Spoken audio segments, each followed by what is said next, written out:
Welcome to Luca is a Billionaire, where the only thing I invest in is your answers. You begin by confirming the plastic type and ventilation. This matters because some plastics dissolve. Put on gloves and eye protection, and mask if you use strong solvents.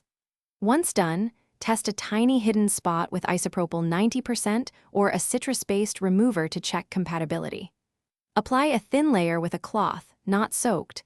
Soft bristled brush works for textured areas. You want controlled contact.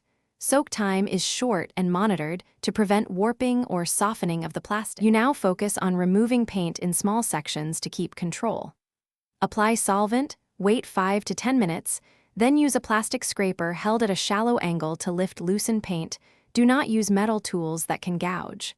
For textured areas, agitate with the soft brush. Once paint beads, wipe with a microfiber cloth. Make sure to rinse the area with warm, soapy water after each pass to remove loosened particles and solvent residue before proceeding to the next section.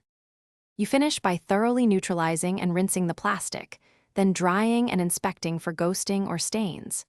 If faint paint remains, lightly scuff with 800 to 1000 grit sandpaper, then clean and polish to restore texture. Make sure to move evenly and check often. If the plastic softens or deforms at any point, stop immediately, rinse with water, and allow it to air dry.